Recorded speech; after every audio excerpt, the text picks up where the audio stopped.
j'espère que vous allez bien. Je voulais vous remercier pour l'engagement que vous portez au podcast. Je reçois de plus en plus de messages et ça me fait extrêmement plaisir. J'aimerais intégrer de plus en plus vos témoignages, car il est vrai que je parle beaucoup de moi, de mon vécu et de ma manière de concevoir les choses. Mais votre témoignage est tout aussi important que le mien. En tout cas, j'espère que cet épisode vous parlera autant que les précédents. Dernièrement, j'ai pris le temps de réflexion sur les choses de la vie que j'aurais aimé savoir plus tôt, pour éviter de faire sans cesse les mêmes erreurs. J'en ai pris quelques notes et je vous partage ça dans cet épisode. Premièrement, la chose la plus importante selon moi que j'ai retenue ces dernières années, c'est le fait de comprendre que personne d'autre que moi n'est responsable de mon propre bonheur. Pendant longtemps, j'ai remis mon bonheur entre les mains des autres personnes que je côtoyais. Je donnais beaucoup et je pensais qu'en donnant, il fallait aussi recevoir des autres. Ce qui n'était pas toujours le cas, voire très peu. Au début, je m'en fichais puisque j'aimais ça donner. Mais lorsque j'ai eu besoin des autres, quand ça allait moins bien, je me suis retrouvée parfois seule et ça m'a fait beaucoup de mal. Comme si ces amitiés que j'entretenais n'étaient qu'illusions. Alors j'ai tout remis en question, sauf moi. Ça m'est arrivé plusieurs fois d'être déçue et j'en ai beaucoup souffert. Alors que le problème ne venait pas des autres, mais de moi. Mettre son bonheur dans les mains d'autrui, c'est comme si on n'était plus maître soi-même de son propre bonheur. Bien qu'il existe des professionnels qui peuvent nous aiguiller, je continue de penser qu'on est seul à pouvoir changer.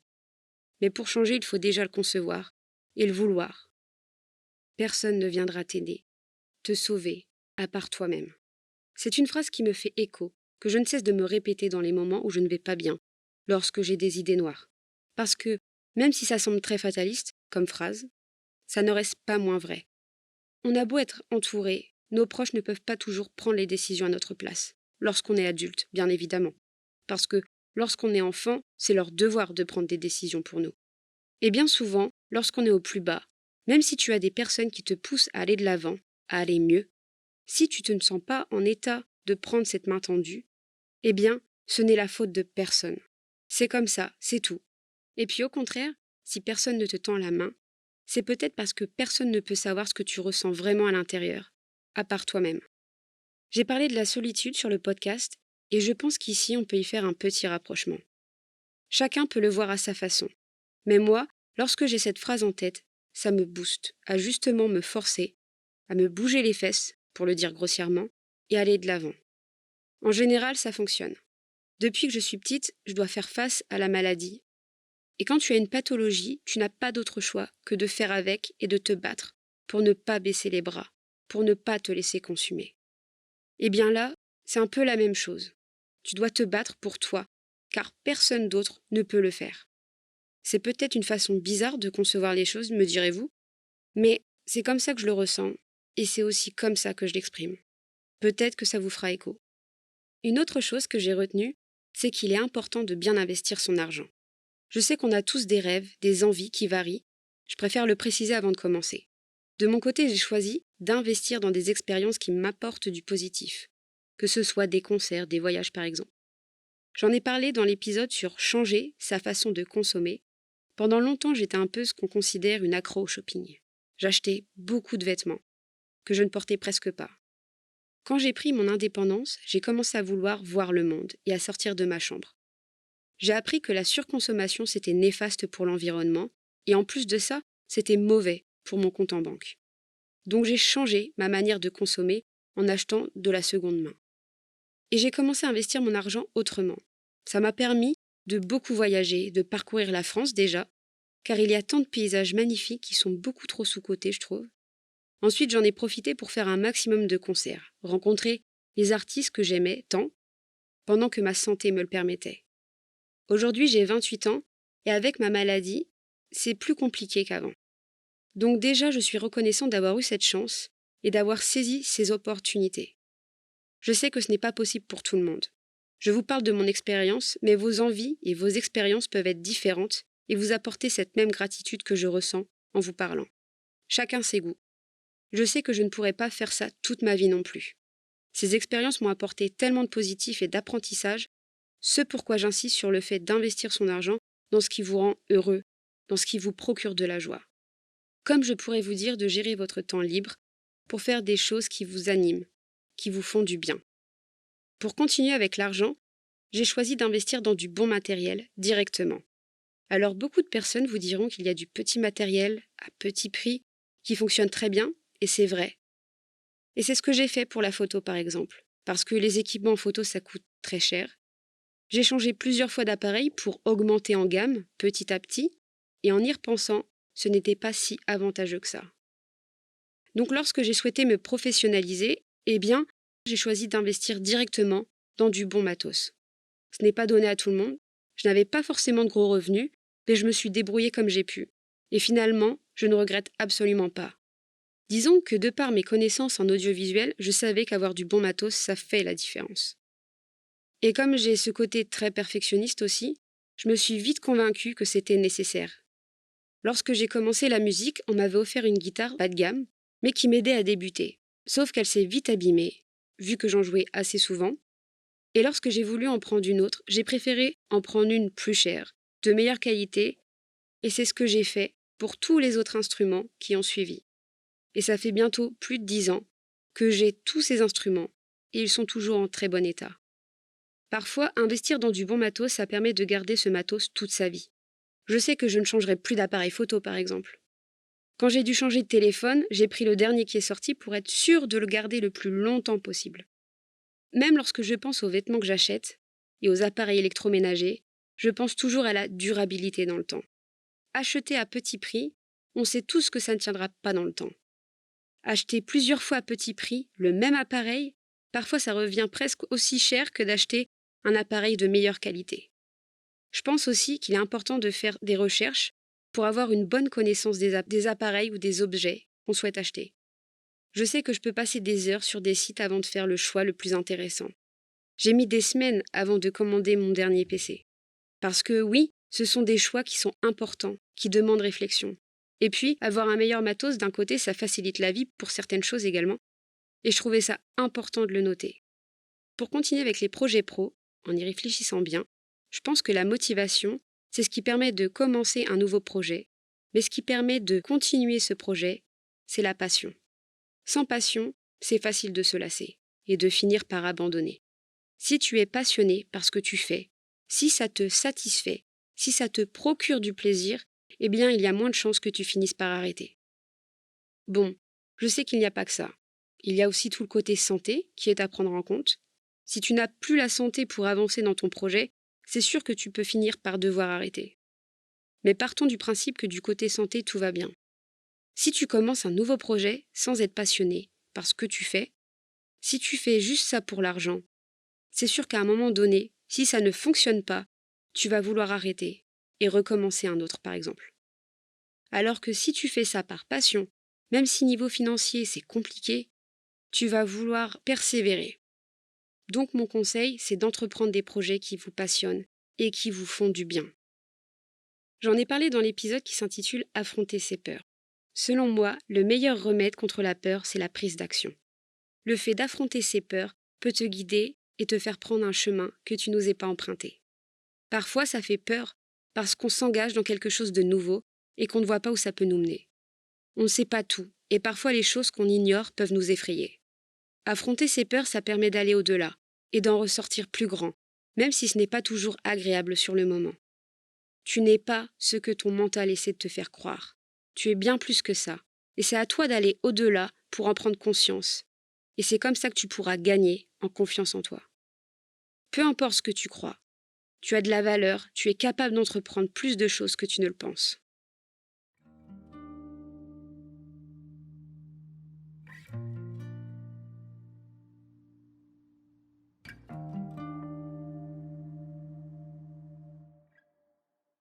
On ne connaît que ses amis dans les moments les plus difficiles. Pour moi, on ne voit le vrai visage des gens lorsqu'on se trouve dans des situations compliquées, dans des situations où on a besoin de leur soutien. J'en ai parlé dans l'épisode sur bien choisir ses amis et dans l'épisode dédié aux ruptures amicales.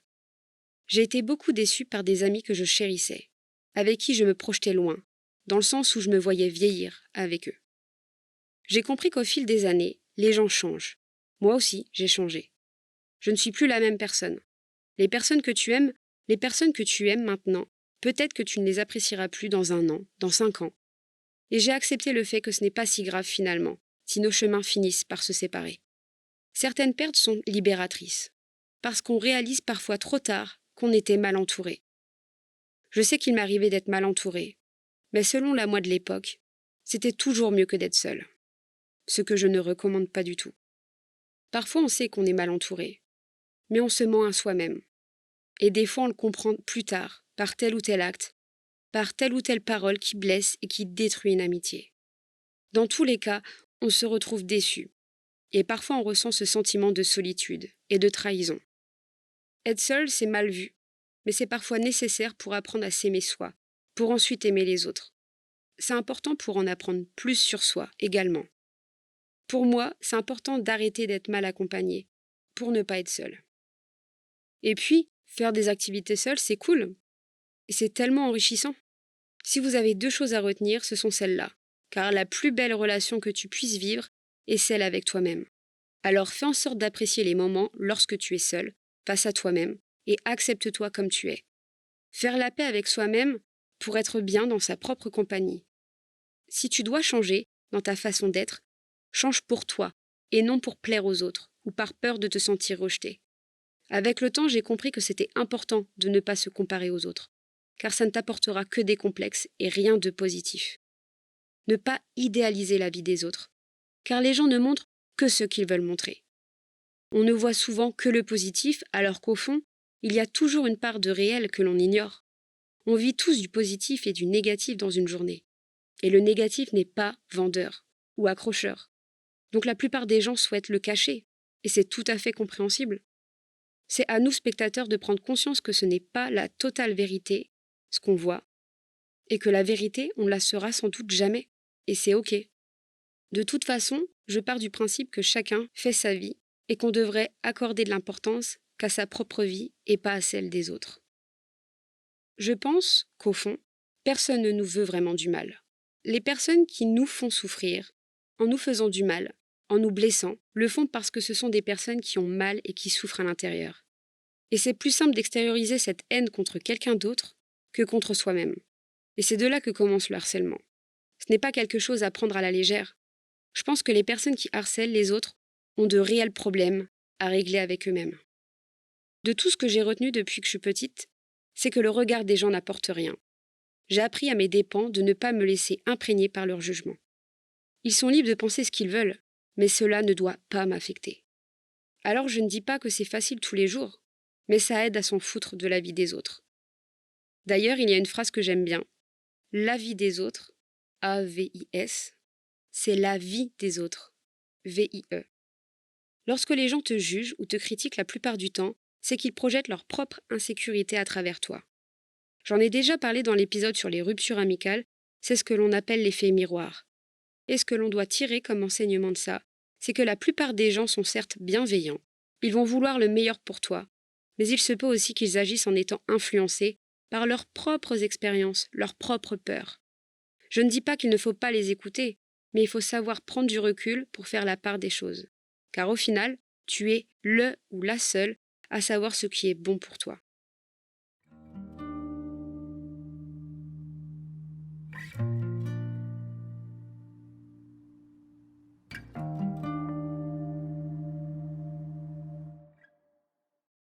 Ne pas laisser la nostalgie affecter ton mental. Ce qui est passé doit rester dans le passé. Tu dois aller de l'avant pour pouvoir regarder en arrière sans souffrir. Je fais partie de ces personnes qui croient que nos pensées se matérialisent dans le réel. De ce fait, il est important, selon moi, d'avoir des pensées positives, car elles nous influencent au quotidien. Par exemple, si tu penses que tu es faible ou que tu n'es pas capable de faire telle ou telle chose, eh bien tu vas intégrer le fait que tu n'en es pas capable sans même avoir essayé.